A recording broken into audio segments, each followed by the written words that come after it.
Hi there, welcome to the Obachanchatter. Hi, today is Sunday, October the 19th, I think, 2024. And I'm here to do OB's movie review for the movie The Woman of the Hour 2024. It's directed by Anna Kendra. It's based on, it's based on that serial killer, Rodney Alcoloa, that was killing people around in the 70s, like 1970, 77, around that era. Well, anyway, um, I can't remember who the actress is in it, but it's somebody I like. But the dude that played Rodney, ooh, he was a little bit on the creepy side to me, y'all. I'm just saying. So anyway, this movie is 94 minutes long. It was released on October the 18th. Um, they don't have the budget for this movie is not public, but however, Netflix paid $11 million to handle the distribution of it, so I got pretty for it. It was on Netflix. Mm-mm-mm-mm-mm. So anyway, this movie is based on a true story of the Rodney Alcoloa dude. But I wanted to say on a sidebar, for real, I didn't know this, but from 1970 to 1980, Los Angeles, California had 20 serial killers in a decade. That's a lot of damn people killing people, ain't it? I mean, it was a lot. The 20 within 10 years. I mean, that was two every 2 years, every couple years, right? I guess. So anyway, the premise is, he pretend that I don't know what's wrong with his family's life, but Rodney Alcole, but he come to Los Angeles and he pretend like he a photographer.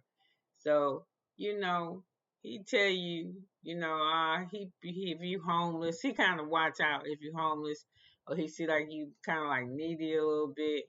He start taking pictures of you and oh, you're so beautiful and you're nice. And they say he could speak real well, but when I meet men that speak like that, I don't trust their asses. I don't know why it is. Maybe because I'm from Baltimore. I just that you know if you watch this movie, a lot of that when I meet you and you give me weirdo vibes and shit. Back in the day, like when I was coming up, when I was a kid and I was a teenager, women had men were misogynistic. Women, it was still they pat you on the ass at the job, and your job. You had to be a secretary or a teacher. Women was real. Our shit was very linear. What we could do. So a lot of the behavior that you see, to me, that I saw exhibited in the movie, I found it to be true because I think they say this Diddy and Harvey Weinstein and all this other shit. Trust and believe. I think it was worse. Not saying the shit that the victims didn't go through with Diddy and Weinstein, but back then, them days was days when I was a kid when you could be at work and you could be in an office job and you could smoke at your desk. Motherfuckers was drinking at their desk. Businessmen was having drinks at lunch and going back to work and drinking while they was at the job. So I'm sure it was some women probably getting their asses tore up for real, for real. I mean, busted out the frame with no kind of baby oil or none of that shit. And I'm just saying, I believe women probably, it's with progressing shit that has gotten better. But when it wasn't better, just imagine you probably was safer keeping your ass home working. I ain't lying. I don't even think they would hire you if you was a woman now unless you was going to be a secretary. So anyway, um the the movie centered around this lady named, and it's a true victim of his, or person he's trying to victimize, named Cheryl Bradshaw. And she was a up and coming aspiring actress. but she wasn't having no luck. Apparently, all the men liked her because her neighbor tried to hit on her. Ooh, you know, she had a type, but the people that was approaching her really wasn't her type. And then she expressed, so that's why everybody she met, she didn't have time for a dating life because she was trying to take off with her acting life. And I think she had a job too. I don't know. She was doing a bunch of shit, going to auditions and stuff. So anyway, she was about to give up because she couldn't pay her rent. That's how bad stuff was getting. And her agent called her because she was packing to leave. She was like, "Man, I'm ready to go back wherever the fuck she came from, back home because I can't. This ain't working." And the lady called her and said, "We got you something on the dating game," and she didn't know what the dating game was because she's a serious actress. And when she seen it, she was like, "Get the fuck out of here." So I watched the dating game when I was younger, and I seen reruns of it when I guess, yeah, when I was like young teen, and they always made the lady ask stupid, dissy questions, and the men got to be like real sly, with the good comebacks, and the lady was always, "What do you think?" All the type of shit. So when she got to the show, she saw the previews for the show. When she showed up, they ain't like her hair. They ain't like she had on. She needed to wear a little bit sexy. And she was talking there like in the green room and shit. And the producer didn't like her because she had went to college, and back then they ain't like that either. They ain't women went to college. They think you just knew you was the shit. So they want her to play dumb down. So the beginning of the show, it started like it's supposed to start. So by the time they come back for a commercial break, because somebody's in the audience tripping out, she got to get out of there. And the reason why she got to get out is that she recognizes contestant number 3 on the stage, and she don't know what the fuck to do. She just knows she need to get out of there. So anyway, the story goes that Cheryl picks Bachelor number 3, who was Richard Alcoloa, and so, they tell him, okay, you pick, okay, the show over. Y'all going to take a trip together to Carmel, California. That's where y'all going to go. And y'all have a wonderful weekend getaway or whatever. So it was like, okay, cool. So she was like, okay, cool. So she went back, got her own clothes and shit. And everybody told her that she did good, but the producer didn't like her because he thought, they ain't like smart women then. So he was like, get that CU, don't let me see that CUNT on my set again, CUNT on my set again or some shit. So anyway, the dude was hanging around, contestant number 3. So he said it'd be a little weird if me and you just meet up to go on the weekend together. Maybe we should have a drink. So she gave this look. Me, I've been like, no, I'm good. I'm tired, yo. I mean, I appreciate it and all. So anyway, she didn't. She went. They walked to the closest bar.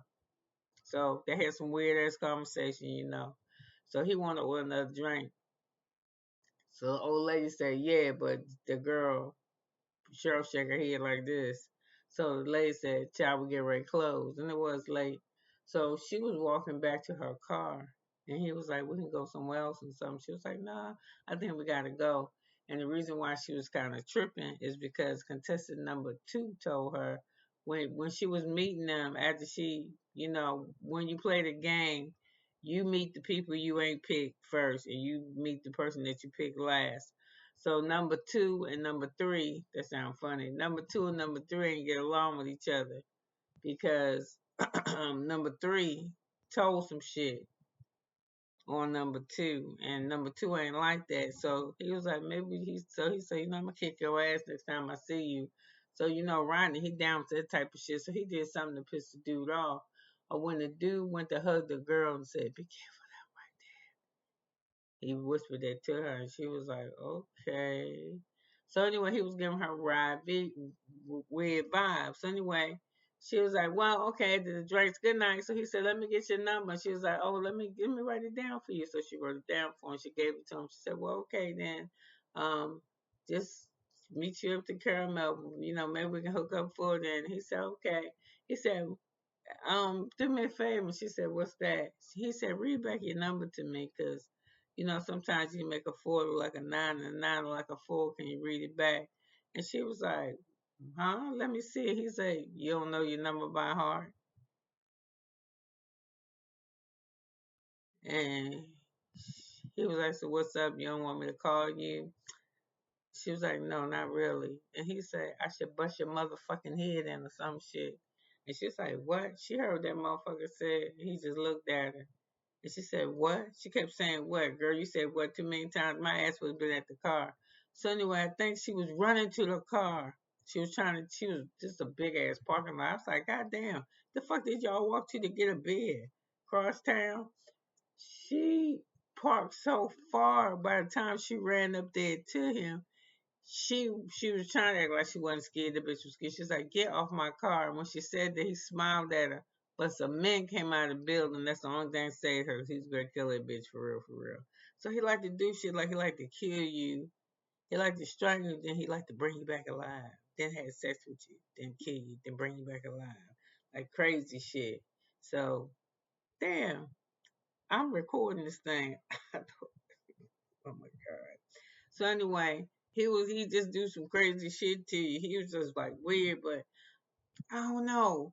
I don't get that shit. When I ain't no way. Now I'm gonna be friendly to somebody, but if you fucking give me weird ass vibes, like I ain't afraid to be one of the motherfuckers that me and you walking down the street and this is a dark ass street. First of all, this shit ain't gonna never happen, not to me. And this is a dark ass street and it's 2 o'clock in the morning, ain't nobody out but me and you. That shit ain't never gonna happen because I ain't gonna be out 2 o'clock in the morning walking on no dark ass street. But if I was, and I seen one person come this way, you know my black ass will cross the street or I will walk in the center of the street until after me and you pass each other. I don't know, it's just a Baltimore thing. And then if you being too nice to me, I mean, even though I'm nice, if you being too nice to me, I don't trust you. I just don't. I just, what the fuck is up with them? You know what I'm saying? Nah, I'm good. I don't need a ride. I don't want nothing to eat. Yeah, I just, because, can't trust people. So anyway, what's weird is that they only charge him for 7 murders, but they think this motherfucker killed 103 people, women. Get the fuck out of here. He was killing for a long time. But I think if you get good at killing, you can do that shit, especially if you kill and you move. I ain't gonna lie. I'm gonna tell you, I think most unsolved murders is to me, most unsolved murders probably took place in a military town. Yeah, I'm gonna probably Google that and see what happened. Cause after they kill you, they deploy somewhere else. They go overseas. They do other shit. The investigation shit get lost in the stars. People transfer and they leave. So and before he went on the dating game, before he had went on the dating game, it had been so many women. Excuse me. Damn, my throat is sore. Mm. They say when they give you when you get the flu shot that it don't give you the flu, but I'll be damn. I feel like I got something coming on. So anyway, what was I saying? Yeah, before he actually went on a dating game, he had been turned in so many times for assaulting and doing shit to women. And what else was it about him too? First of all, he just wasn't that attractive. I ain't going. He tried to move my hair off my face, and I'm like, get the fuck off me, yo! Don't do that, But when they touched him, and you could a woman. Listen, you ain't dumb. A man can tell when a woman is feeling them. So he go to move their hair off their face and shit. Get off my face, creep, fucking weirdo! Don't touch me. That's kind of shit I say. But before he won a dating game, he had been reported numerous times to the police and shit. But he had already went to jail for sexually assaulting somebody. Oh, for being a convicted sex offender. That's what he was in jail for. And he had got returned in so many times, man. Ain't nobody do shit to him. So, and I think that had something to do with too. During that day, they was like, "What is rape?" You know, that DV shit, that type of your boyfriend whooping your ass, stuff like that.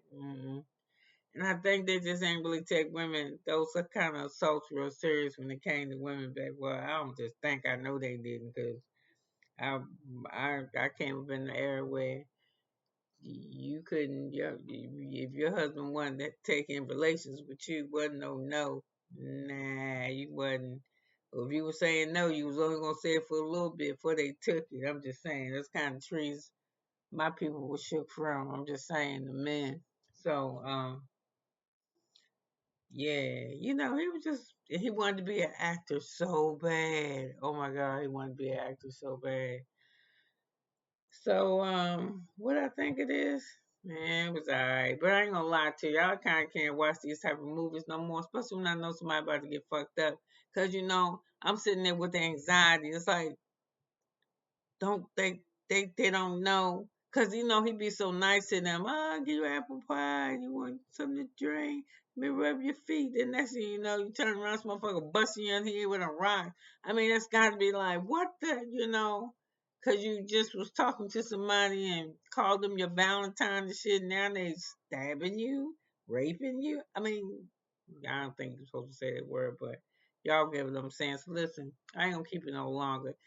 I don't know. I guess it's about a 5. I rate this about a 5.5, maybe a 6. But like I said, the anxiety, the waiting around for them.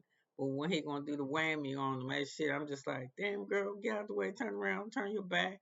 And then, like I said, I come from a different generation, a different time where when I ain't in my element, even if I'm in my element, but when I'm really not in my element, I be damned if I'm relaxed. There's none of that. None of that. So anyway, thank you for being here. Hey, we got 88 subscribers. What? Woo! Our family getting bigger, y'all. I am so happy. So listen.